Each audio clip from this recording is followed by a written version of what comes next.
اللہ تعالیٰ کی سب سے بڑی نعمت اللہ تبارک و تعالیٰ نے حبیب کریم علیہ السلام کی بعثت کی صورت میں فرمائی۔ جنہوں نے مصیبتیں جھیلی تھی نا، نعمتیں بھی انہیں کو میسر آئی ہیں۔ جب تک میرے حبیب کو نہیں مانو گے کچھ تمہارے ہاتھ میسر آنے والا نہیں ہے، تم نے یوں خجل خوار ہونا ہے۔ یعنی وہ نعمت کیا ہے؟ وہ نعمت ہے حبیب کریم علیہ السلام کی ذات اقدس۔ جی، اور اس نعمت کا شکر کیا تھا؟ اس نعمت کا شکر یہ تھا حبیب کریم علیہ السلام کی دعوت کو قبول کرتے۔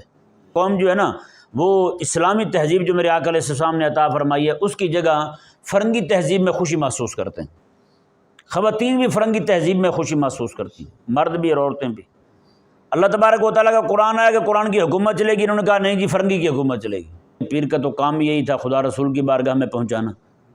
یہ داعی الی نفس ہی بن گئے ہیں، داعی الی اللہ و الی الرسول نہیں بنے یہ لوگ۔ اتنے ڈٹ جائیں دین دشمنی پر، پھر اللہ تبارک و تعالیٰ کا یہ والا فرمان ان کی طرف متوجہ ہوتا ہے، تمتعوا، تم اٹھا لو جی نفع۔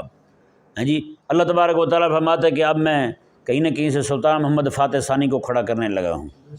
جی، اب جو ہے نا وہ عثمان غازی کھڑا ہونے والا ہے، اب جناب اورنگزیب عالمگیر کھڑا ہونے والا ہے۔ ابھی یہ ڈونلڈ ٹرمپ جو ہے نا، یہ بدماش، یہ نیتن یاہو، جتنے بھی بدماش لگے پھرتے ہیں، ان کے لیے بھی اللہ تبارک و تعالیٰ کا یہ فرمان ہے۔ اس لفظ نے صحابہ کرام علیہ رضوان کو وہ مکہ مکرمہ کے اندر جب ماریں کھا رہے تھے، تکلیفیں اٹھا رہے تھے، تو اس وقت ڈھارس بندھائی تھی نا۔ یہ آج کے مسلمانوں کو بھی یہ تمتعو کا لفظ جو یہ ڈھارس بندھا رہا ہے۔ ابو جہل کے ساتھ بھی سیلفی ہوتی ہے، فرعون کے ساتھ سیلفیاں لے رہے ہیں۔ آیت نمبر 28، اعوذ باللہ من الشیطان الرجیم، بسم اللہ الرحمن الرحیم۔ الم تر الی الذین بدلوا نعمت اللہ کفرا واحلوا قومهم دار البوار جہنم یصلونها وبئس القرار۔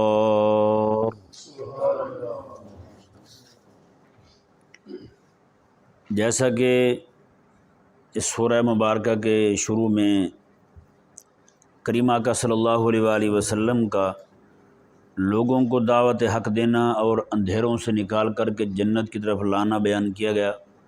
حضرت سیدنا موسیٰ علیہ نبینا و علیہ السلام کا یوں ہی بنی اسرائیل کو اور قبطیوں کو یہ دعوت دینا کہ میں تمہیں اندھیرے سے نور کی طرف بلانے آیا ہوں، اور تمہیں میں کفر سے ایمان کی طرف بلانے آیا ہوں، تمہیں جہنم سے جنت کی طرف بلانے آیا ہوں۔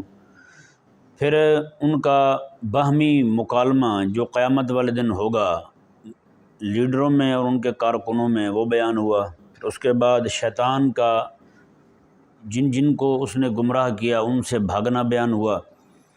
اب اس آیہ مبارکہ میں اللہ تبارک و تعالیٰ نے ان کا حال بیان فرمایا جو لوگوں کو کفر کی دعوت دے رہے ہیں، جو لوگوں کو ایمان سے بھگا رہے ہیں اور کفر کی طرف ڈٹے رہنے اور شرک کو قبول کیے رہنے پر آمادہ کر رہے ہیں، اور حبیب کریم صلی اللہ علیہ وآلہ وسلم کی ذات اقدس سے لوگوں کو بدکا رہے ہیں تاکہ حبیب کریم علیہ السلام کے قریب نہ آئیں لوگ۔ اللہ اکبر۔ اللہ تعالیٰ نے ارشاد فرمایا، الم تر الی الذین بدلوا نعمت اللہ کفرا۔ میں کیا حبیب پیارے آپ نے دیکھا نہیں ہے ان لوگوں کی طرف جنہوں نے اللہ کی نعمت کو بدل دیا ہے؟ یہاں یہ ذہن میں رہے، نعمت جو یہاں پہ مضاف ہے، یہ حقیقت میں یہ بھی مضاف الیہ مضاف ہے۔ اس یہاں پر مضاف جو ہے وہ محذوف ماننا پڑے گا۔ عبارت یوں بنے گی، الم تر الی الذین بدلوا شکر نعمت اللہ۔ انہوں نے اللہ کی نعمت کے شکر کو کفر میں بدل دیا، ناشکری میں بدل دیا۔ وہ اللہ تعالیٰ کی نعمت کیا ہے؟ اللہ تعالیٰ کی سب سے بڑی نعمت اللہ تبارک و تعالیٰ نے حبیب کریم علیہ السلام کی بعثت کی صورت میں فرمائی۔ حبیب کریم علیہ السلام ان میں تشریف لے آئے، آقا علیہ السلام کے معجزات دیکھے، آقا علیہ السلام کی ذات کو دیکھا، حضور کی سیرت کو دیکھا۔ جی، سارا کچھ دیکھنے کے بعد بھی پھر بھی وہ ویسے کے ویسے ہی رہے۔ آقا علیہ السلام نے اعلان فرمایا آقا علیہ السلام نے کہ میں کہ تملک الدنیا والآخرہ، میں کہ میری بات مان لو، تم دنیا آخرت کے مالک بن جاؤ گے، جی تمہیں حکومتیں میسر آ جائیں گی۔ آقا علیہ السلام نے یہ مطاف میں فرمایا ایک دن، تو دوسرے دن سارے جمع ہو گئے، آگے کہنے لگے، وہ ابو طالب گھر میں جمع کیا انہوں نے، جتنے بھی لوگ تھے وہ آئے، وہ کہنے لگے ہاں جی وہ آپ نے بتایا تھا کہ دنیا آخرت کے مالک بن جاؤ گے، تو وہ کیسے مالک بنیں گے ہم، اگر ہمیں طریقہ بھی بتائیں۔ آقا علیہ السلام نے ارشاد فرمایا کہ تم پہلے اپنے سارے لوگوں کو جمع کرو، میں پھر بات کروں گا۔ یہ دیکھیں حضرات انبیاء کرام علیہ السلام میں حوصلہ مندی کیسے ہوتی ہے۔ ہمیں کسی بات کا کوئی پتہ چل جائے تو ہماری کوشش ہوتی ہے فوراً سے پہلے جناب باہر نکال دیں کسی نہ کسی طریقے سے۔ اللہ اکبر، میرے آقا علیہ السلام میں پہلے سب کو جمع کرو، انہوں نے جمع کیا سب کو بلا کے لائے، سارے پہنچ گئے۔ انہوں نے کہا ہاں جی اب بتائیں کیسے آپ نے فرمایا تھا کہ تملک الدنیا والآخرہ، کہ تو جو ہے نا دنیا اور آخرت کے مالک بن جاؤ، کیسے مالک بنیں گے؟ میرے آقا علیہ السلام نے ارشاد فرمایا کہ تم مجھے اللہ تبارک و تعالیٰ نے نبی اور رسول بنا کے بھیجا ہے، میں تمہیں کفر سے ایمان کی طرف دعوت دینے آیا ہوں، جہنم سے جنت کی طرف بلانے آیا ہوں، میں تمہیں اندھیروں سے نکال کر نور کی طرف لانے آیا ہوں، یہ میرا کام ہے۔ تم میرا کلمہ پڑھ لو، تم دنیا بھی اللہ تبارک و تعالیٰ تمہیں خلافتیں عطا فرمائے گا، حکومتیں عطا فرمائے گا۔ اگر تم نہیں مانو گے تو پھر دنیا میں بھی ذلیل و رسوا ہوگے، تم مان جاؤ گے تو تمہیں دنیا کی بھی نعمتیں آخرت کی بھی نعمتیں ملیں گی۔ جی پھر وہی ہوا نا جی، دیکھیں کریم آقا علیہ السلام مدینہ منورہ میں جب آقا علیہ السلام تشریف لاتے ہیں تو مدینہ منورہ میں آ کر کے آقا علیہ السلام کے وصال شریف کے بعد حکومتیں کن کو میسر آ رہی ہیں؟ انہی مکے والوں کو میسر آئی ہیں۔ پہلے خلیفہ حضرت ابوبکر صدیق بنے ہیں، کون ہیں؟ مہاجر ہیں۔ دوسرے حضرت عمر بنے ہیں، کون ہیں؟ مہاجر ہیں۔ تیسرے حضرت عثمان بنے ہیں، وہ بھی مہاجر ہیں، مکہ مکرمہ سے ہیں۔ تیسرے حضرت عثمان غنی، حضرت مولا علی عثمان غنی رضی اللہ عنہ، پھر مولا علی رضی اللہ تعالیٰ عنہ، جی حضرت امام حسن پاک رضی اللہ تعالیٰ عنہ، آپ بھی بڑی بات ہے اپنے ابا جی کے تابع ہو کے آپ بھی وہی مہاجرین میں سے ہیں۔ تو اس طرح کر کے اللہ تبارک و تعالیٰ نے پھر ان کو حکومتیں عطا فرمائیں، جنہوں نے مصیبتیں جھیلی دی نا، نعمتیں بھی انہی کو میسر آئی ہیں، خلافتیں بھی اللہ تبارک و تعالیٰ نے انہی کو عطا فرمائی ہیں، حبیب کریم علیہ السلام کی نیابت عطا فرمائی اللہ نے ان کو۔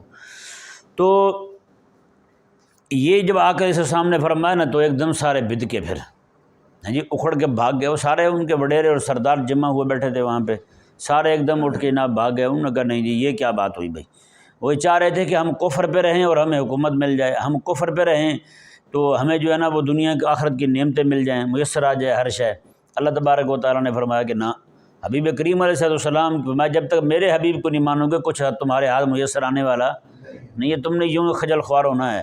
اللہ اکبر کبیرہ۔ پھر یہی لوگ جو بدکے تھے، جنہوں نے آقا علیہ السلام کی بارگاہ سے لوگوں کو منع کیا تھا، جنہوں نے آقا علیہ السلام کی دعوت کو قبول کرنے سے روکا تھا اور اتنی ڈھٹائی سے بے حیائی سے روکا تھا کہ لوگوں کو باہر جو دروازہ راستے آتے تھے مکہ مکرمہ کی طرف وہاں بٹھاتے تھے، کوئی بھی بندہ آتا اس کو پہلے پکڑتے تو کیوں آیا یہاں پہ، اگر وہ کہتا نا جی میں ملنے کے لیے آیا ہوں رسول اللہ علیہ السلام سے، تو اس کو پھر آقا علیہ السلام کے خلاف اکساتے تھے، جی جھوٹ موٹ منسوب کرتے آقا علیہ السلام کی طرف، ان کے قریب نہ جانا، یہ ہو جائے گا وہ ہو جائے گا، بس وہ اس طرح کی باتیں کرتے۔ یعنی دعوت حق کو روکنے میں انہوں نے کوئی جو ہے نا وہ دقیقہ فروگزاشت نہیں کیا، ایک ایک دقیقہ جو ہے انہوں نے وہ استعمال کیا ہے۔ ان کی کوشش یہی تھی کہ رسول اللہ صلی اللہ علیہ وآلہ وسلم کے پاس کوئی بندہ آئے ہی نہ۔ جی اللہ تبارک و تعالیٰ نے جو یہاں ارشاد فرمایا الم تر الی الذین بدلوا نعمت اللہ، فرمایا کہ انہوں نے اللہ کی نعمت کے شکر کو کفر میں بدل دیا ہے۔ یعنی وہ نعمت کیا ہے؟ وہ نعمت ہے حبیب کریم علیہ السلام کی ذات اقدس، جی اور اس نعمت کا شکر کیا تھا؟ اس نعمت کا شکر یہ تھا حبیب کریم علیہ السلام کی دعوت کو قبول کرتے۔ حبیب کریم علیہ السلام رب تبارک و تعالیٰ کا قرآن لے کر آئے ہیں، یہ بھی اللہ تبارک و تعالیٰ کی نعمت عظمیٰ ہے۔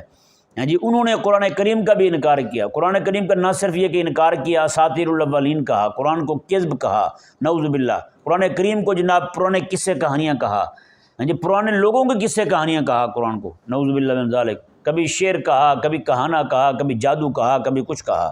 یہ اللہ تبارک و تعالیٰ نے فرمایا انہوں نے اللہ کی نعمت کے شکر کو کفر میں بدل دیا ہے۔ یعنی اللہ ایمان کی دعوت دے رہا ہے، وہ کفر میں دھنسے جا رہے ہیں، جیسے جیسے قرآن آ رہا ہے ویسے ویسے ان کا کفر بڑھتا جا رہا ہے۔ اللہ تبارک و تعالیٰ نے قرآن کریم میں ارشاد فرمایا کہ زادتہم ایمانا، جب قرآن کریم کی کوئی آیت مبارکہ نازل ہوتی ہے صحابہ کا ایمان بڑھ جاتا ہے، جب وہ ایمان قرآن کریم کی آیت نازل ہوتی ہے جو کافر ہیں، اللہ تعالیٰ نے فرمایا کہ ان کی نجاست بڑھ جاتی ہے۔ یہ حال ایسے ہی ہے جیسے بارش برسے باغ پر تو پھولوں کی خوشبو بڑھ جاتی ہے، خوشبو جو ہے وہ ہوا کے ذریعے دور دور تک پہنچنا شروع کر دیتی ہے۔ اگر وہی بارش جو ہے وہ گندگی کے ڈھیر پر آ جائے تو وہاں کی بدبو بڑھ جاتی ہے۔ آپ کو پتہ ہے گوبر پڑی ہو نا تو اتنی بدبو نہیں مارتی، پانی پڑ جائے تو بدبو چھوڑ دیتی ہے وہ، تو یہ والا حساب ہے۔ تو ان کا قرآن کریم تو نور ہے بھائی، قرآن کریم تو ہدایت ہے، قرآن کریم نازل ہو رہا ہے، ان کا بودھ، ان کا کفر، ان کی ناشکری وہ بڑھتی چلی جا رہی ہے۔ اس کی وجہ یہ ہے کہ یہ ایسی ہی ہے جیسے مثال کے طور پر کوئی بندہ بیمار ہو، مثال ملیریا ہو جائے بندے کو، اس کو دودھ پلایا جائے، یہ مقویات کھلائی جائیں، اس کو طاقتور غذائیں کھلائی جائیں، کسی بھی بیمار کو، معدے کا مریض ہو خاص طور پر، تو وہ نعمت والی چیزیں بھی اس کے لیے باعث بیماری بن جائیں گی، اس کا مرض بڑھتا جائے گا۔ مثال کے طور پر کسی بندے کا پیٹ خراب ہے، کوئی بھاری شے کھانے کی وجہ سے پیٹ خراب ہو گیا، اب وہ مزید بھاری چیزیں کھانی شروع کر دے تو وہ جتنی بھی طاقت والی چیزیں کھاتا جائے گا اتنا جناب اس کا کام خراب ہوتا چلا جائے گا۔ یہی وجہ ہے کسی کا پیٹ خراب ہو جائے تو حکیم کیا کہتے ہیں، ہلکی غذا دی جائے تاکہ معدے پہ بوجھ نہ پڑے۔ ہاں جی، وہ کہتے ہیں جی رس کھا لے، پاپے کھا لے، کھچڑی کھا لے، دلیا کھا لے، یہ والی نرم چیزیں کھائے، اور بھاری چیز جتنی بھی کھائے گا معدہ چونکہ ضعف آ جاتا ہے، معدے میں کمزوری آ جاتی ہے، وہ معدہ جناب ہضم نہیں کر پاتا، وہ پہلے والی خرابی کے ساتھ مل کے یہ باقی چیزیں جو ہیں وہ طاقت والی چیزیں بھی وہ بھی تعفن پیدا کرتی ہیں معدے کے اندر۔ اس لیے بندے کو بخار ہو جائے تو حکیم لوگ منع کرتے ہیں کوئی بھی اس طرح کی شے نہ کھائے بندہ۔ بیماروں میں بخار ہونے کی وجہ سے بھی معدہ جو ہے نا وہ اس طرح کی چیزوں کو برداشت نہیں کر پاتا، کمزوری آ جاتی ہے معدے میں، جسم میں کمزوری آ گئی تو معدہ بھی کمزور ہو جاتا ہے۔ تو بھاری چیز، طاقت والی چیز کھانا نقصان دہ ہوتا ہے۔ اسی طرح کر کے ان کافروں کے لیے بھی اللہ تبارک و تعالیٰ کا قرآن جو ہے وہ مزید ان کے کفر کی طرف دھنسنے کا، ایمان سے دور ہونے کا سبب بنتا چلا گیا۔ اس کی وجہ یہی تھی کہ انہوں نے اپنے معدے جو تھے نا ایمان کو قبول کرنے والے وہ ناقص کر لیے تھے حق کے دشمنی کی وجہ سے۔ خلاق کائنات نے ارشاد فرمایا جی دیکھیں، اب آقا علیہ السلام جو ہیں وہ جنت کی دعوت دینے آئے، انہوں نے اس جنت کا انکار کیا۔ آقا علیہ السلام جہنم سے بچانے آئے، انہوں نے جہنم کا انکار کیا۔ آقا علیہ السلام مرنے سے اٹھنے کا اعلان کرنے آئے، انہوں نے اس کا انکار کیا۔ آقا علیہ السلام کے معجزات دیکھے، معجزات کا انکار کیا۔ حضور نے قرآن پڑھا، انہوں نے قرآن کا انکار کیا۔ آقا علیہ السلام نے نبوت اور رسالت کا اعلان فرمایا، خود انہوں نے آقا علیہ السلام کا انکار کر دیا۔ تو یہ چیزیں جو ہے نا وہ بڑھتی چلی گئیں۔ جس طرح آقا علیہ السلام دعوت دے رہے ہیں ایمان کی، وہ کفر قبول کر رہے ہیں، حضور دعوت دے رہے ہیں قرآن کی، وہ جناب شرک کی طرف جا رہے ہیں، آقا علیہ السلام دعوت دے رہے ہیں جنت کی، وہ جہنم کی طرف جا رہے ہیں۔ کچھ اسی طرح کا حال آج اس قوم کا بھی ہوا ہے یا نہیں ایسا؟ آقا علیہ السلام قرآن لے کر آئے، یہ قوم کہتی ہے قرآن پڑھیں گے بھوکے مر جائیں گے۔ بتائیں جو وہ کہہ رہا تھا وہی یہ کہہ رہے نہیں کہہ رہے۔ آقا علیہ السلام نے اس وقت بھی فرمایا تھا قرآن پڑھو تمہیں خلافت ملے گی، تمہیں حکومت ملے گی، اور وہ دی قرآن نے۔ ہاں جی، کیسے کیسے جناب حکومتیں کی ہیں انہوں نے جناب آقا علیہ السلام کے غلاموں نے۔ آج بھی اللہ تبارک و تعالیٰ کا وعدہ تو وہی ہے، انتم الاعلون ان کنتم مومنین، میں کہ ایمان اس جیسا تم پیدا کر لو تم ہی غالب آ جاؤ گے، تمہیں غلبہ دیں گے ہم۔ ایمان جو ہے وہ آ نہیں رہا، تو پھر نتیجہ کیسے جو ہے نا وہ ظہور پذیر ہوگا؟ اور اسی طرح جس طرح انہوں نے اللہ تعالیٰ کی نعمت کی ناشکری کی ہے نا، نعمت کو کفر میں بدلا ہے، اسی طرح آج ہم نے کی ہے۔ آج ہماری قوم جو ہے نا وہ اسلامی تہذیب جو میرے آقا علیہ السلام نے عطا فرمائی ہے اس کی جگہ فرنگی تہذیب میں خوشی محسوس کرتے ہیں۔ خواتین بھی فرنگی تہذیب میں خوشی محسوس کرتی ہیں، مرد بھی اور عورتیں بھی۔ تعلیم کو دیکھ لیں، تعلیم بھی ان کو وہی پسند ہے یا نہیں؟ تعلیم بھی ان کو وہی پسند ہے، تہذیب بھی ان کو وہی پسند ہے، ایک ایک شے ان کو وہی پسند ہے یار۔ اللہ تبارک و تعالیٰ کا قرآن آیا کہ قرآن کی حکومت چلے گی، انہوں نے کہا نہیں جی فرنگی کی حکومت چلے گی، اور وہی ہو رہا ہے یہاں پہ، نعوذ باللہ من ذالک۔ خلاق کائنات نے ارشاد فرمایا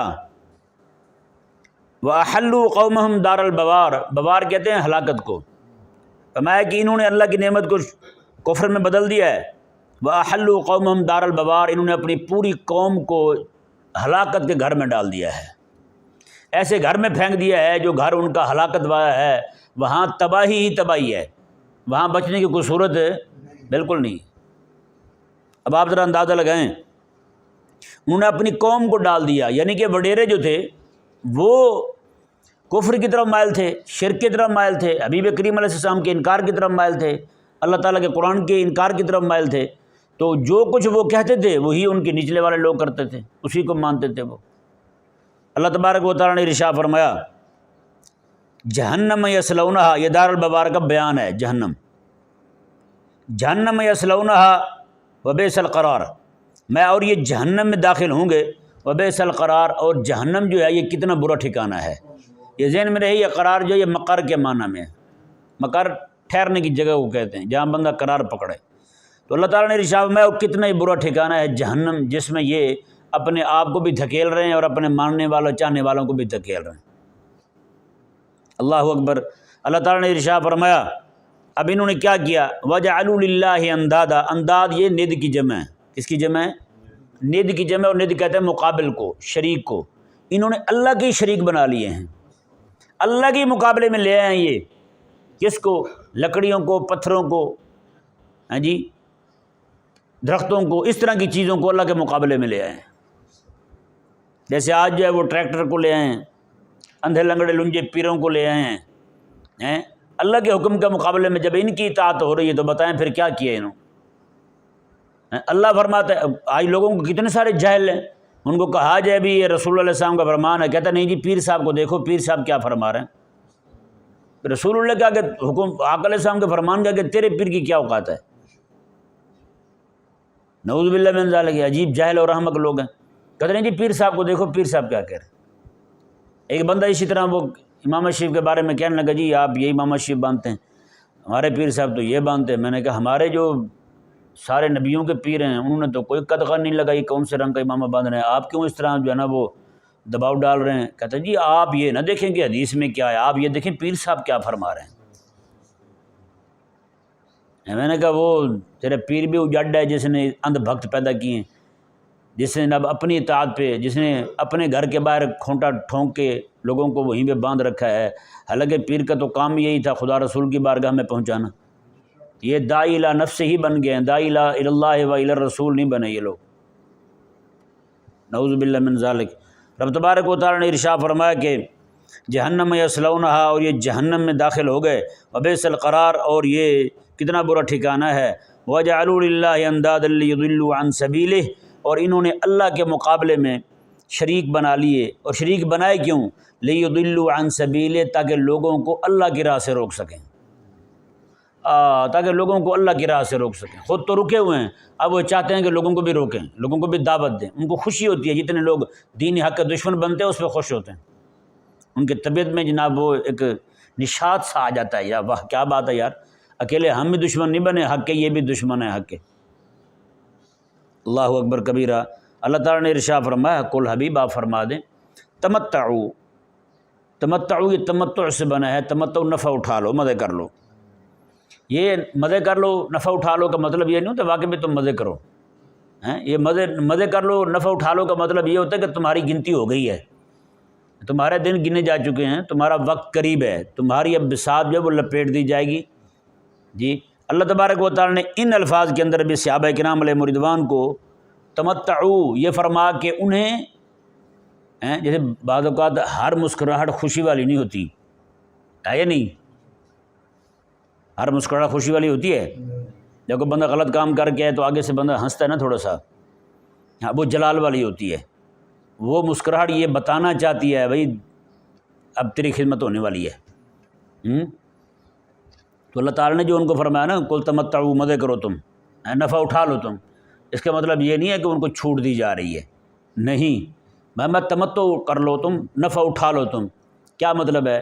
میں کہ تمہاری اب گنتی پوری ہو چکی ہے، حبیب کریم علیہ السلام نے جو تمہارے ساتھ وعدہ کیا تھا جنت کا وہ بھی اب ختم ہو چکا۔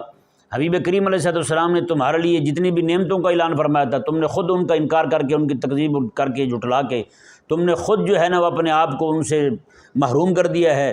اللہ تبارک و تعالیٰ نے فرمایا کہ اب جو لوگ میرے حبیب کے وفادار بنے ہیں، میں کہ وہ جو حکومت کا وعدہ میرے حبیب نے کیا تھا، خلافت کا وعدہ کیا تھا، اب یہ خلافت کا وعدہ بھی انہی کے ساتھ ہے ہمارا جو لوگ میرے حبیب کریم علیہ السلام کے وفادار بنے ہیں اور حبیب کریم علیہ السلام کے ساتھ کھڑے ہیں۔ اور پھر مزے کی بات یہ ہے کہ یہ تمتعو جو ہے نا، اللہ تبارک و تعالیٰ نے یہ مہلت ان کو جو دی، وہ مہلت جو ہے وہ بدر کے دن تک تھی۔ کب تک تھی؟ بدر کے دن تک تھی۔ وہ سارے ہی جیسے کہتے ہیں نا سارے سامان اکٹھا کر لے، سارے اکٹھے ہو کے بدر پہنچے جی، پھر اللہ تبارک و تعالیٰ نے وہیں پر سب کا صفایا کروا دیا، اور کروایا بھی کس سے؟ انہی کے ہاتھوں سے جن کے ساتھ اللہ کا وعدہ تھا کہ تمہیں حکومت دوں گا میں۔ انہوں نے پھر سب کا جناب رگڑا پھیر دیا وہاں پہ، ایک بھی نہیں بچا، میں کل تمتعو تم نفع اٹھا لو۔ اللہ اکبر کبیرہ۔ تو یہ جو کل تمتعو جو ہے نا جی، یہ ہر دور کے لوگوں کے لیے ہے۔ کوئی بھی لوگ جو ہیں وہ حق کے دشمن بن جائیں، حق کی مخالفت کرنے لگیں، اتنے ڈٹ جائیں دین دشمنی پر، پھر اللہ تبارک و تعالیٰ کا یہ والا فرمان ان کی طرف متوجہ ہوتا ہے، تمتعوا، تم اٹھا لو جی نفع۔ ہاں جی، اللہ تبارک و تعالیٰ فرماتا ہے کہ اب میں کہیں نہ کہیں سے سلطان محمد فاتح ثانی کو کھڑا کرنے لگا ہوں۔ ہاں جی، اب جو ہے نا وہ عثمان غازی کھڑا ہونے والا ہے، اب جناب اورنگزیب عالمگیر کھڑا ہونے والا ہے، اب شہاب الدین غوری کھڑا ہونے والا ہے، تم اٹھا لو نفع، تمتعوا، تم اٹھا لو نفع۔ ہاں جی، ابدالی آنے والا ہے، یہ تم اٹھا لو نفع، جناب سلطان محمود غزنوی کھڑا ہونے والا ہے، تمتعوا، تم اٹھا لو، مزے کر لو۔ آج بھی یہ ڈونلڈ ٹرمپ جو ہے نا، یہ بدماش، یہ نیتن یاہو، جتنے بھی بدماش لگے پھرتے ہیں، ان کے لیے بھی اللہ تبارک و تعالیٰ کا یہ فرمان ہے، کہیں نہ کہیں وہ بندہ تیار ہو رہا ہوگا۔ صحیح بات ہے، وہ ایسا بندہ جو ہے نا وہ ایمان کے حصار میں اللہ تبارک و تعالیٰ کی طرف سے نازل کی ہوئی عافیت میں ایسا بندہ تیار ہو رہا ہوگا جو صلاح الدین ایوبی کے جانشین بن کر کھڑا ہوگا، وہ زنگی کی جناب للکار بن کے کھڑا ہوگا۔ ہاں جی، حضرت خالد بن ولید رضی اللہ تعالیٰ عنہ کا نائب بن کے کھڑا ہوگا وہ بندہ، ابو عبیدہ بن جراح کا ان کا خود خادم اور غلام بن کے کھڑا ہوگا۔ ہاں جی، ایسا نہیں ہے کہ جناب وہ مرکزیت جو ہے نا ظاہری طور پر دنیاوی مرکزیت جو ہے نا وہ اہل فرنگ کو حاصل ہے تو ہمیشہ کے لیے انہیں کو حاصل رہے گی، یہ گورے باندر جو ہیں یہ مسلط رہیں گے، نہ، وہ ٹوٹنے والی ہے۔ اللہ تبارک و تعالیٰ کا فضل ہوگا۔ یہ تمتعو کو جو لفظ ہے نا، جس طرح اس لفظ نے صحابہ کرام علیہ رضوان کو وہ مکہ مکرمہ کے اندر جب ماریں کھا رہے تھے، تکلیفیں اٹھا رہے تھے، تو اس وقت ڈھارس بندھائی تھی نا، یہ آج کے مسلمانوں کو بھی یہ تمتعو کا لفظ جو یہ ڈھارس بندھا رہا ہے۔ لگتا ہے ایسے جیسے اللہ تعالیٰ اب بھی اپنے حبیب کو فرما رہا ہے کہ حبیب آپ ان کافروں کو فرما دینا تمتعو، تم نفع اٹھا لو، تمہارے لیے کہ بدر کا میدان سجنے والا ہے اور فرشتوں کا نزول ہونے والا ہے، وہاں پہ جناب چھوٹے چھوٹے جو نوجوان ہیں ابھی نئے نئے جوان ہوئے ہیں کہ وہ بھی جناب تمہاری پھیٹی لگانے کو تیار ہونے والے ہیں، میدان میں اترنے والے ہیں وہ۔ یہ جتنی مرضی ٹیکنالوجی لے آئیں، جتنی مرضی جناب یہ بدماشیاں کر لیں، ہاں جی، اللہ تبارک و تعالیٰ کی طرف سے جو نا حبیب کریم علیہ السلام کل تمتعو، رب کی طرف سے یہ حکم ہو رہا ہے اور حبیب کریم علیہ السلام تمتعو فرما رہے ہیں۔ اور مزے کی بات دیکھیں یار، یہ تمتعو رب خود بھی تو فرما سکتا تھا، لیکن نہیں، جو رحمت للعالمین نبی ہیں رب تعالیٰ نے فرمایا حبیب پیارے آپ ہی ان کو فرمائیں۔ جب جہنم کی عذاب کی بات آتی نا تو رب یہ فرماتا بشرہم بعذاب علیم، حبیب ان کو خوشخبری سنائیں، آپ خوشخبری سنائیں، کس چیز کی؟ جہنم کے عذاب کی، دردناک عذاب کی خوشخبری سنائیں۔ کیسے ذلت امیز رویہ ان کے ساتھ اختیار کیا جا رہا ہے، یہ انتہائی ذلیل کرنے والا انداز کہ ان کو وہ ذلت محسوس کریں، ایک دم کہا جاؤ مبارکاں خوشخبری ہے تمہیں، کیا جہنم گرائے جا رہے ہو تم تو بھائی، اللہ اکبر، بشرہم بعذاب علیم، یہ والا اعلان بھی اللہ نے اپنے حبیب کے ذریعے فرمایا۔ اور یہ بھی تمتعو، حبیب پیارے ان کو فرمائیں، ان کی بساط جو ہے وہ لپیٹ دی گئی ہے، تھوڑا وقت ہے ان کے پاس، کر لیں مزے۔ میں کہ تلوار جو ہے ابو بکر صدیق کے ہاتھ میں آنے والی ہے، تلوار جو ہے عمر فاروق کے ہاتھ میں آنے والی ہے، تلوار جو ہے وہ جناب جو دو نوجوان کھڑے ہو کے حضرت عبد الرحمن بن عوف کو کہہ رہے تھے چاچا ذرا بتاؤ تو صحیح ابو جہل کون سا ہے، ہم نے تو اس ذلیل کو دیکھا بھی کوئی نہیں، اندازہ لگائیں۔ پھر ابو جہل جو ہے نا وہ بڑا ہی پریشان ہوا، حضرت عبداللہ بن مسعود رضی اللہ عنہ جب گئے نا جی، آپ نے جناب اس کی چھاتی پہ رکھا پاؤں اپنا، اللہ اکبر، اور تلوار رکھی اس کی گردن پہ، گردن جب الگ کرنے لگے نا تو وہ کہنے لگا افسوس ہے جناب مجھے اپنے آپ پر کہ مجھے مارنے کے لیے ایک چرواہا ملا ہے، بڑا بندہ کیوں نہیں ملا، یعنی مرتے ہوئے بھی تکبر اس کا نہیں گیا، اتنی آکڑ تھی اس کی گردن میں، اس کے گاٹے میں، وہ جناب جاتے ہوئے بھی نہیں نکلی۔ پھر کہنے لگا حضرت عبداللہ بن مسعود کو میری گردن تھوڑی سی نیچے کر کے کاٹنا تاکہ جو ہے نا وہ پڑا ہوں میں تو لوگوں کو پتہ چلے گا یہ سردار پڑا ہوا ہے۔ وہ جو چیئرمینی جو ہے نا وہ نہیں نکل رہی تھی دماغ سے، ہے یا نہیں؟ چیئرمینی جس کے دماغ میں گھس جائے وہ نکلتی نہیں ہے بالکل، وہ یہی چاہتا ہے کہ جناب اٹھتے بیٹھتے چیئرمین چیئرمین چیئرمین، ہے یہ نہیں ایسا؟ تو اس نے بھی یہی کیا، اس نے کہا جی چیئرمینی جو ہے نا وہ میری نہ جانی چاہیے کہیں بھی، مرنے کے بعد بھی چیئرمین ہی رہوں میں، اللہ اکبر۔ پھر ایسا اللہ نے اس پہ عذاب مسلط کیا حضرت شیخ محقق شیخ عبدالحق محدث دہلوی رحمہ اللہ فرماتے ہیں، جب میں مدینہ منورہ گیا نا وہاں سے پھر میں بدر بھی گیا تھا، فرماتے ہیں کہ آج تک اس کو جو اللہ تعالیٰ کے فرشتے ہتھوڑے اور گرز مار رہے ہیں اس کے دماغ میں، اس کے سر میں، اس کی چیخنے کی آوازیں میں نے خود سنی ہیں۔ سننے والا ہو تو وہ سنیں۔ آج ہمارے لوگ جاتے ہیں بیچارے سیلفیاں کوٹ کے واپس آ جاتے ہیں، کہتے ہیں لو جی یہاں پہ ابو جہل تھا، یہ میری تصویر، یہ کیا طریقہ ہو گیا؟ ابو جہل کے ساتھ بھی سیلفی ہوتی ہے، فرعون کے ساتھ سیلفیاں لے رہے ہیں۔ مصر جاتے ہیں وہاں پھر ان کی جو ممی پڑی ہوئی ہے اس کے ساتھ سیلفیاں لے رہے ہیں، اور دو احمق تو وہاں ان کی تصویر بڑی وائرل ہے، وہ فاتح پڑھ رہے ہیں، یا اللہ سانو ہی بخش ساڈے ابے نو ہی بخش۔ بتائیں ایسے پاگل ہیں۔ اللہ اکبر۔ تو اللہ تعالیٰ نے ارشاد فرمایا یہ قل تمتعوا کا جو لفظ ہے، صحیح بات ہے، اس میں عجیب سی تسلی ہے اہل ایمان کے لیے، اور کافروں کے لیے وعید شدید ہے۔ اللہ تعالیٰ نے فرمایا فإن مصيركم إلى النار، ہیں اب یہ ایسے ہی ہے جیسے فرمایا کہ تمتع، تم نفع اٹھا لو، مزے کرو، آگے فرمایا ان مصيركم إلى النار، تمہارا ٹھکانہ جہنم ہے۔ کیا انداز ہے، کیا کلام ہے یار، ہیں رب تبارک و تعالیٰ کیسے ان کو خجل فرما رہا ہے، کیسے ذلیل و رسوا فرما رہا ہے، کھا پی لو، مزے کر لو، ان مصيركم إلى النار، تمہارا ٹھکانہ جہنم ہے، جا رہے ہو جہنم میں تم، پھر پتہ چل جائے گا تمہیں یہاں جو کچھ کھاتے پیتے پھرتے ہو نا، وہاں تمہیں جو غذا ملے گی، اللہ اکبر، میرے آقا علیہ السلام نے فرمایا ایک وادی ہے جہنم میں، اس کا پانی اتنا کھولتا ہوا ہے، میں کہ جب ان کو پانی مانگیں گے، پانی پینے کو دیا جائے گا، میں جیسے منہ کے قریب کریں گے پورا گوشت نکل کے نیچے آ جائے گا، منہ پہ گوشت ہی نہیں رہے گا، اتنا زہریلا اور اتنا گرم پانی ہے۔ یہاں چولہے سے اترتی ہوئی چائے بھی منہ کے قریب لے جائیں تو منہ نہیں جلتا ہے یا نہیں؟ حضور فرماتے ہیں وہ پانی اتنا کھولتا ہوا ہوگا، جیسے منہ کے قریب کریں گے پورا منہ کا گوشت نیچے آ جائے گا، کچھ بھی نہیں بچے گا۔ یہ ان کو خوشخبری سنائی یار، تمتع مزے کر لو، تمہارا ٹھکانہ جہنم ہے۔ اللہ اکبر کبیرہ۔ اللہ تبارک و تعالی ہم سب کا جینا مرنا دونوں ایمان والے بنائے۔